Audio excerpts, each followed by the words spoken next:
Shemuel Alef, chapter 17. The Pelishtim rallied their troops for war, assembled at Succoth in Yehuda, and setting up camp between Soko and Azekah in Ephes Damim. Shaul and the men of Israel assembled, set up camp in the Elah valley, and drew up their battle line opposite the Pelishtim. The Pelishtim occupied a position on one hill, and Israel a position on another hill, with a valley between them. There came out a champion from the camp of the Pelishtim, named Golyat, from Gat, who was 9 feet 9 inches tall. He had a bronze helmet on his head, and he wore a bronze armor plate weighing 120 pounds. He had bronze armor protecting his legs and a bronze javelin between his shoulders. The shaft of his spear was as big as a weaver's beam, and the iron spearhead weighed 15 pounds. His shield-bearer went ahead of him. He stood and yelled at the armies of Israel, "Why come out and draw up a battle line?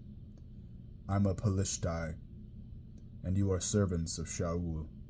So choose a man for yourselves and let him come down to me. If he can fight me and kill me, we'll be your slaves. But if I beat him and kill him, you will become slaves and serve us."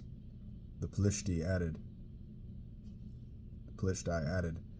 "I challenge Israel's armies today. Give me a man, and we'll fight it out." When Shaul and all Israel heard those words of the Pelishtai, they were shaken and terrified.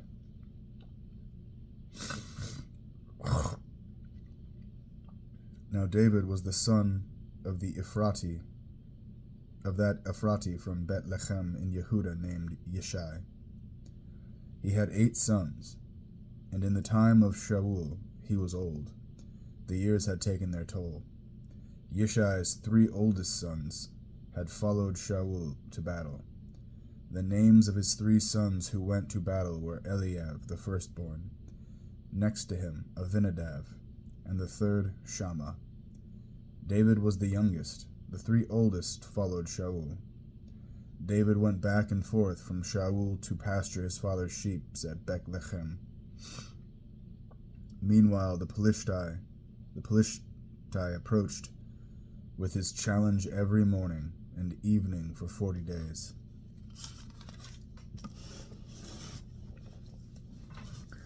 Yeshai said to David his son, "Please take your brothers 5 bushels of this roasted grain and these 10 loaves of bread. Hurry and carry them to your brothers at the camp. Also bring these 10 cheeses to their field officer. Find out if your brothers are well, and bring back some token from them. Shaul and your brothers, with all the army of Israel, are in the Elah valley, fighting the Pelishtim."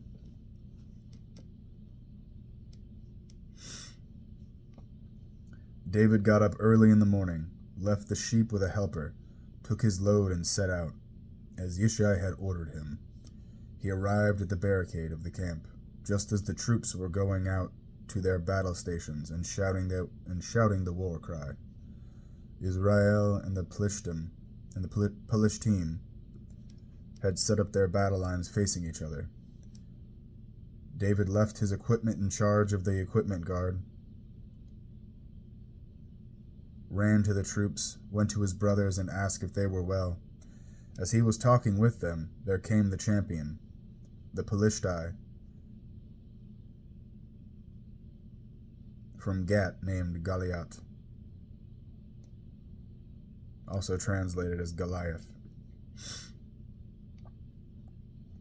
From the ranks of the Pelishtim, saying the same words as before, and David heard them. When the soldiers from Israel saw the man, they all ran away from him, terrified. The soldiers from Israel said to each other, "You saw that man who just came up? He has come to challenge Israel. To whoever kills him, the king will give a rich reward. He'll also give him his daughter and exempt his father's family from all service and taxes in Israel."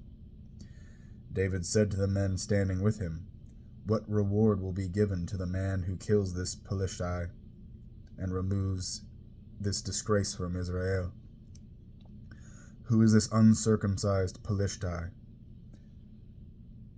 anyway, that he challenges the armies of the living God?" The people answered with what they had been saying, adding, "That's what will be done for the man who kills him." Eliab, his oldest brother, heard when David spoke to the men, and it made Eliab angry at him. He asked, "Why do you come down here? With whom did you leave those few sheep in the desert? I know how conceited you are and how wicked your heart is. You just came down to watch the fighting." David said, "What have I done now? I only asked a question." He turned away from him to someone else and asked the same question, and the people gave him the same answer.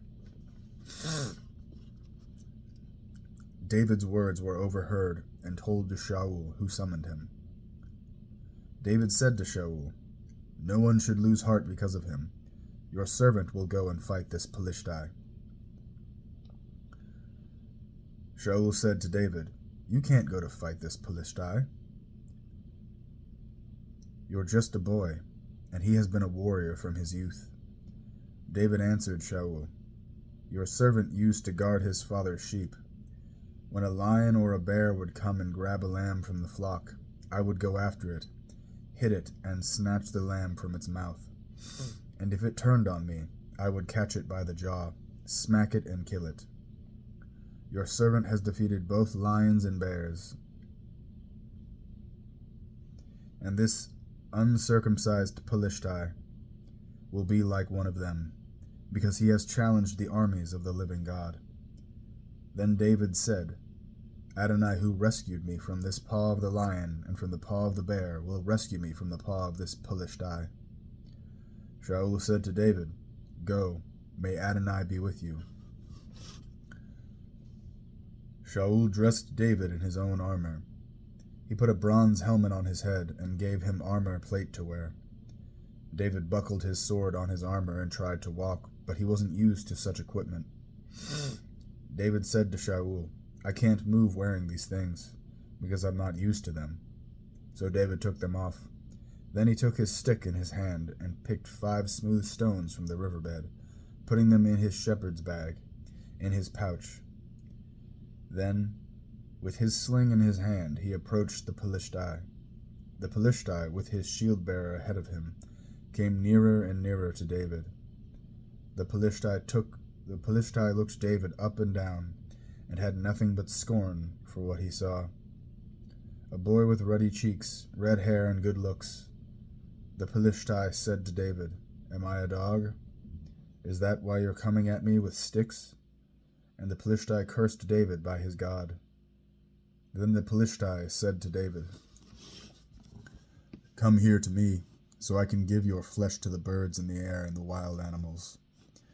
David answered the Philistine, "You're coming at me with a sword, a spear, and a javelin, but I'm coming at you in the name of Adonai Zvaot, the God of the armies of Israel, whom you have challenged. Today Adonai will hand you over to me. I will attack you, lop your head off, and give the carcasses of the army of the Philistine to the birds in the air and the animals in the land.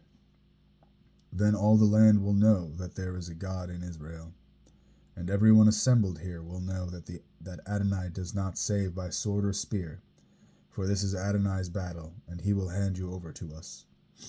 When the Philistine got up, approached, and came close to meet David, David hurried and ran toward the enemy to meet the Philistine. David put his hand in his bag, took out a stone, and hurled it with his sling. It struck the Philistine in his forehead and buried itself in his forehead, so that he fell face down on the ground. Thus David defeated the Philistine with a sling and a stone, striking the Philistine and killing him. But David had no sword in his hand. Then David ran and stood over the Philistine, took him, took his sword, drew it out of its sheath, and finished killing him, cutting off his head with it. When the Pelishtim saw that their hero was dead, they fled. The men of Israel and Yehuda got up, shouting, and pursued the Pelishtim, all the way to Gat and the gates of Ekron. The wounded Pelishtim fell down all along the road from Sha'araim to Gat and Ekron. After chasing the Pelishtim, the army of Israel returned and plundered their camp. David took the head of the Pelishtai and brought it to Jerusalem, but he put the armor of the Pelishtai in his tent. When Shaul saw David go out to fight the Pelishtai, he said to Avner, the army's commander, "Avner, whose son is this boy?" "By your life, O king," Avner replied, "I don't know." The king said, "Find out whose son this boy is." As David returned from killing the Pelishtai, Avner took him and brought him to Shaul with the head of the Pelishtai in his hand. Shaul asked him, "Young man, whose son are you?" David answered, "I am the son of your servant Yishai the Bet Lachmai."